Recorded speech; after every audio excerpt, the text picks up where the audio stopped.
आपके लिए हम क्लास 10th का मैथ का प्रश्नावली। तो हेलो मेरे दोस्तों, आपके लिए हम क्लास 10th का कुछ मोस्ट इंपॉर्टेंट वीवीआई क्वेश्चन लाए हैं जो आपका साइंस से होने वाले हैं। तो आपके लिए हम साइंस का 20 मोस्ट इंपॉर्टेंट वीवीआई क्वेश्चन लाए हैं। जो 20 क्वेश्चन है ना, आपका काफ़ी इंपॉर्टेंट वीवीआई क्वेश्चन है, तो आप लोग सारा एक बार जरूर देख लीजिएगा। तो आइए ना हम लोग देखते हैं सबसे पहला क्वेश्चन क्या है, और सबसे फर्स्ट क्वेश्चन ही आपका लग रहा है यहाँ पे काफ़ी इंपॉर्टेंट है। तो आइए हम लोग सबसे पहला क्वेश्चन को देख लेते हैं कि क्या बोल रहा है। तो सबसे फर्स्ट क्वेश्चन हम लोग को यहाँ पे क्या है कि प्रकाश संश्लेषण में कौन सी गैस प्रयुक्त होती है। तो प्रकाश संश्लेषण में बोला कि कौन सा गैस प्रयुक्त होता है। तो प्रकाश संश्लेषण में आपका कौन सा गैस प्रयुक्त होता है? ऑक्सीजन होता है, नाइट्रोजन होता है, कार्बन डाइऑक्साइड होता है, फिर हाइड्रोजन होता है। तो प्रकाश संश्लेषण में आपका कार्बन डाइऑक्साइड गैस क्या होता है आपका, तो इसमें प्रयुक्त होता है। आप बोलेंगे सर प्रकाश संश्लेषण क्या हुआ? जो पेड़ पौधे आपका प्रकाश संश्लेषण करता है ना, तो उसमें कौन सा गैस उत्पन्न करता है, यानी कि कौन सा गैस वो छोड़ता है, तो कौन सा गैस लेता है, अग्जूम करता है। प्रकाश संश्लेषण में कौन सी गैस प्रयुक्त होता है, तो कौन सा गैस लेता है, तो वह कार्बन डाइऑक्साइड लेता रहा। छोड़ता क्या है? ऑक्सीजन छोड़ता है। ऑक्सीजन हम लोग लेते हैं और कार्बन डाइऑक्साइड उसको देते हैं। तो वही बोल रहा था कि प्रकाश संश्लेषण में कौन सी गैस प्रयुक्त होता है, तो कार्बन डाइऑक्साइड गैस प्रयुक्त होता है। अब आइए देखते हैं क्वेश्चन नंबर 2। तो क्वेश्चन नंबर 2 में क्या बोला, क्या उदासीन विलयन पीएच मान कितनी होते हैं। तो उदासीन का विलयन पीएच मान कितना, उदासीन बोल रहा है हम लोग, तो यहाँ पीएच मान उसका कितना होता है, तो आपका 7 होता है। ऑप्शन नंबर बी आपका राइट आंसर है। उदासीन बोल रहा है तो उसका 7 होगा। अगर आपको अमल ये बोलता है तो 7 से कम होता है, और क्षार ये बोलता है तो 7 से अधिक होता है। यहाँ पे थोड़ा सा आप ध्यान रखिएगा, काफ़ी इंपॉर्टेंट वीवीआई ये क्वेश्चन भी आपका एग्जाम में कई बार आया है और इस बार भी आने का काफ़ी चांस है। तो इसको आप वीवीआई लगा लीजिएगा, ये काफ़ी इंपॉर्टेंट आपका क्वेश्चन है। तो इसको एक बार आप जरूर सारा तीनों का तीनों कर लीजिएगा। क्या बोला कि उदासीन विलयन का पीएच मान कितना होता है, तो बोलना 7। अगर पूछ देगा कि क्षारीय विलयन का पीएच मान कितना होता है, बोलना 7 से अधिक। अगर आपको बोल दे कि अम्लीय का पीएच मान कितना होता है, तो 7 से कम होता है हमेशा। तो यहाँ तक तो याद हो गया होगा। अब आइए हम लोग देखते हैं क्वेश्चन नंबर 3। तो क्वेश्चन नंबर 3 में क्या बोला गया है कि विद्युत धारा का एसआई मात्रक क्या होता है। तो विद्युत धारा का एसआई मात्रक क्या होता है आपका, वोल्ट होता है या फिर ओम होता है या फिर एम्पियर होता है या फिर आपका यहाँ पे वाट होता है। तो क्या होता है, एम्पियर होता है। ऑप्शन नंबर सी आपका राइट आंसर हो जाएगा। तो विद्युत धारा का क्या होता है आपका एसआई मात्रक, तो एम्पियर। ये भी काफ़ी इंपॉर्टेंट है आपका। अब आइए देखते हैं क्वेश्चन नंबर 4। तो क्वेश्चन नंबर 4 में हम लोग को क्या बोला है, क्वेश्चन नंबर 4 में बोला गया ओम का नियम किससे संबंधित है। जो ओम का नियम है वह किससे संबंधित है आपका, प्रकाश से है, विद्युत से है, ध्वनि से या फिर ऊष्मा से। जो ओम का नियम दिया गया वह बोल रहा है कि किससे संबंधित है, प्रकाश से है, विद्युत से है, ध्वनि से या ऊष्मा से। ओम का नियम आपके किससे संबंधित है, तो विद्युत से। ऑप्शन नंबर बी आपका राइट आंसर हो जाएगा, विद्युत से। अब आइए देखते हैं क्वेश्चन नंबर हम लोग यहाँ पे क्या 5। क्वेश्चन नंबर 5 में क्या बोला गया कि मानव हृदय में कितने कक्ष होते हैं। तो मानव हृदय में आपका कितना कक्ष होता है, 2 होता है, 3 होता है या फिर 4 होता है या फिर 5 होता है। तो मानव हृदय में कुल आपका कितना कक्ष होते हैं, तो 4 कक्ष होते हैं। ऑप्शन नंबर सी आपका राइट आंसर हो जाएगा। अब आइए देखते हैं क्वेश्चन नंबर 6। तो क्वेश्चन नंबर 6 में हम लोग को यहाँ पे क्या बोला है, तो क्वेश्चन नंबर 6 में बोला गया है कि पौधों में जल का परिवहन किस ऊतक द्वारा होता है। तो पौधों में जल का परिवहन जो होता है वो कौन सा ऊतक द्वारा होता है, फ्लोएम के द्वारा होता है, जाइलम के द्वारा होता है, मेरिस्टेम में होता है, फिर पेरिकाइलम में होता है। तो पौधे में जो होता है ना परिवहन किस ऊतक के द्वारा होता है, तो जाइलम के द्वारा होता है। ऑप्शन नंबर बी आपका राइट आंसर हो जाएगा। अब आइए देखते हैं क्वेश्चन नंबर 7। तो क्वेश्चन नंबर 7 में क्या बोला गया कि हीरा किस तत्व का अवरूप है। जो हीरा है वह बोल रहा है कि किस तत्व का अपरूप है। तो हीरा आपका किस तत्व का अपरूप है, सल्फर का है, कार्बन का है, या फिर आपका यहाँ पे सिलिकॉन का है, या फिर ऑक्सीजन का है। तो जो हीरा है ना वह किसका है, तो आपका तो कार्बन का अपरूप है। हीरा जो होता है कार्बन का अपरूप, क्योंकि ये धरती के अंदर से आता है आपका, जैसे कि कोयला हो गया, ये सब सारा कार्बन का ही अपरूप हो जाएगा। अब आइए देखते हैं हम लोग क्वेश्चन नंबर 8। क्वेश्चन नंबर 8 में क्या बोला गया, निकट दृष्टि को दूर करने के लिए किस लेंस का प्रयोग होता है। निकट दृष्टि दोष को दूर करने के लिए कौन सा लेंस का प्रयोग। देखिए निकट दृष्टि दोष में क्या होता है, आपको दूर नहीं, निकट दिखाई देता है लेकिन दूर नहीं दिखाई देता है। और दूर दृष्टि दोष में क्या होता है, दूर दिखाई देता है लेकिन निकट ही नहीं दिखाई देता है, जस्ट इसका उल्टा हो जाता है। तो निकट दृष्टि दोष में क्या होता है, आपको निकट दिखाई दे रहा है लेकिन दूर नहीं दिखाई देगा। तो उसमें कौन सा लेंस लगाया जाता है, यही ना पूछा है, कौन सा लेंस का प्रयोग किया जाता है। तो निकट दृष्टि दोष जब भी होगा ना आपका अवतल लेंस का प्रयोग करेगा, क्योंकि आपको उसमें दूर देखने के लिए ऊपर में चश्मा के ऊपर में लेंस लगाया जाता है, निकट देखने के लिए तो उत्तल लेंस का प्रयोग क्योंकि चश्मा का नीचे लगाया जाता है। तो यहाँ तक तो आसानी से समझ में आ गया होगा। अब आइए देखते हैं हम लोग क्वेश्चन नंबर 9। तो क्वेश्चन नंबर 9 में क्या बोला गया हम लोग यहाँ पे कि विद्युत शक्ति का एसआई मात्रक क्या होता है। तो विद्युत शक्ति का एसआई मात्रक पूछा, वहाँ क्या पूछा था, विद्युत धारा का एसआई मात्रक। यहाँ पे पूछ रहा आपका विद्युत शक्ति का एसआई मात्रक क्या होता है। तो विद्युत शक्ति का एसआई मात्रक आपको जब भी पूछे तो क्या हो जाएगा यहाँ पे आपका, जूल होगा, वाट होगा, कूलाम होगा, एम्पियर होगा। तो क्या हो जाएगा आपका, वाट हो जाएगा। ऑप्शन नंबर बी आपका राइट आंसर हो जाएगा। अब आइए देखते हैं हम लोग यहाँ पे क्वेश्चन नंबर 10। क्वेश्चन नंबर 10 में हम लोग को क्या बोला है, क्वेश्चन नंबर 10 में बोला गया है कि अमल नीले लिटिमस पत्र को किस रंग में बदल देता है। जो अमल होता है वह नीले लिटिमस पत्र को किस रंग में बदल देता है। देखिए वहाँ पे आया था जो आपका 7 वाला है, वही वाला क्वेश्चन हुआ यहाँ पे घुमा के दे दिया है कि जो अमल है वह किस पत्र को, किस लिटिमस पत्र को किस रंग में बदल देता है। अमल क्या करता है, नीले लिटिमस पत्र को लाल में बदल देता है। किसमें करता है, आपका लाल में बदल देता है। और क्षार क्या करता है, लाल लिटिमस पत्र को नीले में बदलता है। आप यही दोनों को याद रख लेना, ये काफ़ी इंपॉर्टेंट है। इसको भी आप भी आई लगा लीजिए, आपका एग्जाम में कई बार ये क्वेश्चन आया है, इस बार भी काफ़ी चांस है आने का। अमल क्या करता है, आप नीले लिटिमस पत्र को लाल कर देता है। क्षार क्या करता है, लाल लिटिमस पत्र को नीला कर देता है। सिंपल से है, कुछ भी नहीं है, आप लोग ध्यान में इसको रख लीजिएगा। अब आइए देखते हैं हम लोग क्वेश्चन नंबर 11। क्वेश्चन नंबर 11 में क्या बोला गया है कि मानव शरीर में रक्त को पंप करने वाला अंग कौन सा है। तो मानव शरीर में जो रक्त को पंप करता है उसमें कौन कौन करता है, आपका हृदय करता है, फेफड़ा करता है, या फिर आपका गुर्दा करता है, या फिर यकृत करता है। तो पंप कौन करता है, देखिए आपका जो बोलते हैं कि जो खून हम लोग को यहाँ पूरा शरीर में पहुंचाता है, तो कौन पहुंचाने का काम करता है, आपका हृदय करता है। हृदय क्या होता है, आपका धड़कते रहता है, धक धक करते रहता है। आप छाती के पास यहाँ पे टच करके देखिए, हाथ रख के देखिए, धक धक करता होगा। आपका हृदय ही क्या करता है, पंप करता है, उसी के कारण शरीर में क्या होता है, आपका खून फैल जाता है। अब आइए देखते हैं क्वेश्चन नंबर, यहाँ 1 मिनट में कितना बार करता है पता है, 1 सेकेंड में 120 बार करता है। अब समझ सकते हैं कि कितना तेजी से करता है, 1 सेकेंड में 120 बार पंप करता है।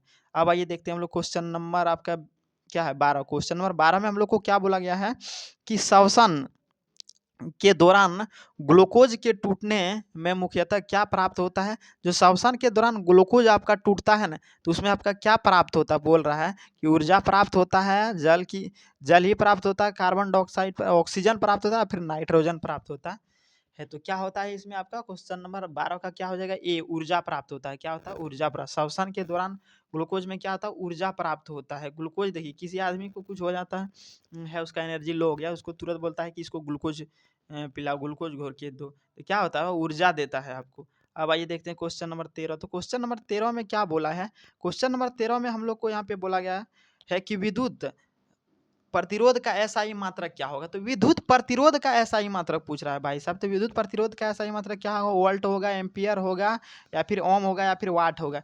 तो विद्युत प्रतिरोध का एसआई मात्रक पूछ रहा है, यहाँ पे वोल्ट हो जाएगा। विद्युत शक्ति का पूछेगा तो क्या होगा, वाट हो जाएगा। और विद्युत धारा का पूछेगा तो एम्पियर हो जाएगा। यहाँ पे तीनों याद रख लीजिएगा।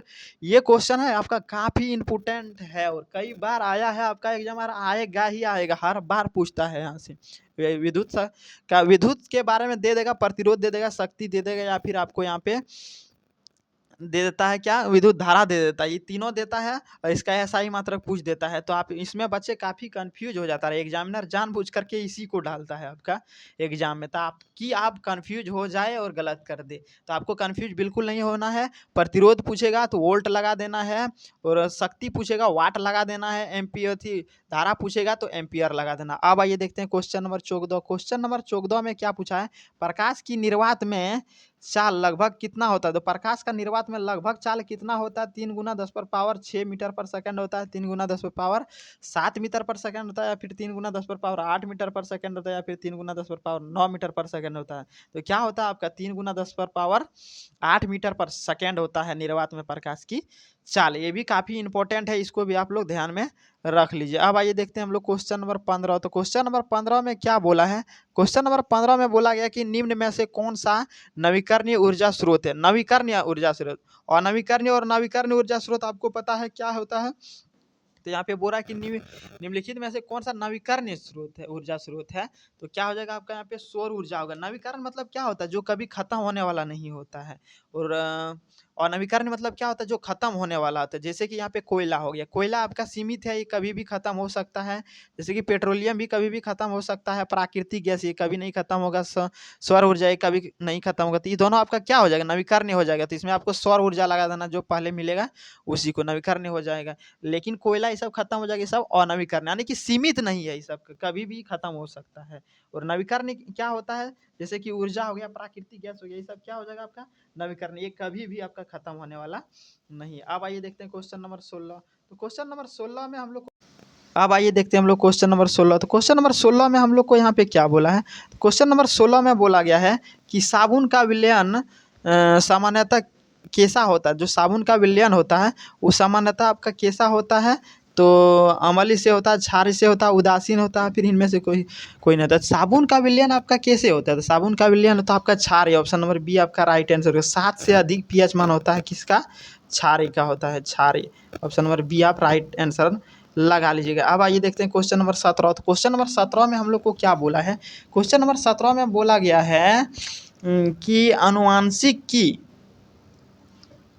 मल इकाई क्या होता है। जो बोल रहा है कि अनुवांशिक का मूल इकाई क्या होता है। मान लीजिए मूल इकाई, अनुवांशिक का मूल इकाई आपका क्या होता है, कोशिका होता है, या फिर जीन होता है, उत्तक होता है, अंग होता है। तो क्या होता है इसका राइट आंसर आपका क्या हो जाएगा क्वेश्चन नंबर 17 का। क्वेश्चन नंबर 17 का राइट आंसर हो जाएगा option number B, gene. Option number B आपका राइट आंसर। अब आइए देखते हैं क्वेश्चन नंबर 18। क्वेश्चन नंबर 18 में हम लोग को यहाँ पे क्या बोला गया है कि विद्युत धारा मापने के लिए किस यंत्र का प्रयोग किया जाता है। तो विद्युत धारा हम लोग मापते हैं, किस यंत्र का प्रयोग किया जाता है, वोल्ट मीटर का, एम्पियर का, फिर बेरोमीटर का, या फिर थर्मामीटर का किया। तो विद्युत धारा मापने के लिए किस मीटर का प्रयोग किया जाता है। तो विद्युत धारा हम लोग अगर मापते हैं तो आपका घर में जो विद्युत धारा मानी कि लाइन है उसको हम लोग किससे मापते हैं, ए मीटर से मापते हैं। ऑप्शन नंबर आपका क्या हो जाएगा, बी राइट आंसर हो जाएगा। ए मीटर जो लगा रहता है उसी से हम लोग मापते हैं विद्युत धारा आपका कितना 120 वोल्ट है, 130 वोल्ट है, या 230 वोल्ट है, क्या है आपको वहाँ मापते हैं ना हम लोग, तो इसी से मापा जाता है। मानव आँख में प्रकाश की मात्रा को नियंत्रित करने वाला भाग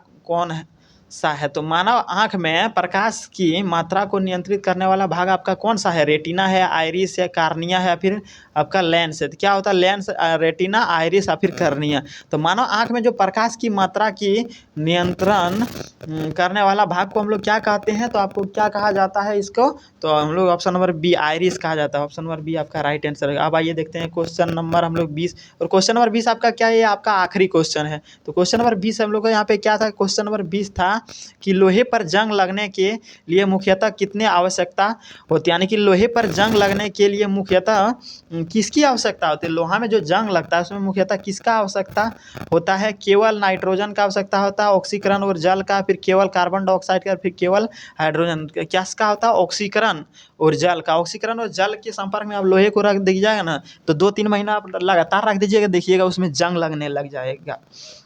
तो किसके कारण होता है, तो ऑक्सीजन और जल के कारण। तो उम्मीद करते हैं आपको सारा क्वेश्चन समझ में आ गया होगा। 20 क्वेश्चन था, 20 काफ़ी इंपॉर्टेंट था। आप चाहो तो फिर एक बार पीछे जाकर देख लीजिएगा, काफ़ी इंपॉर्टेंट था। आपका एग्जाम में ऐसे ही क्वेश्चन पूछा जाता रहा, इसी तरह से हम करवाए हैं। अगर आपको वीडियो अच्छा लगा तो एक लाइक जरूर कर दीजिएगा मेरे मेहनत के लिए। आपके लिए हम मेहनत करता है, आप तो एक लाइक कर ही सकते हैं। आपसे कुछ हम मांग नहीं रहे हैं, एक लाइक मांग रहे हैं, एक लाइक जरूर कर दीजिएगा। और मेरे चैनल पर अभी तक न्यू है तो सब्सक्राइब जरूर कर लीजिएगा, क्योंकि हमने आपके लिए साइंस और मैथ दोनों का तगड़ी तैयारी करवाते हैं, बेहतरीन तरीके से तैयारी करवाते हैं।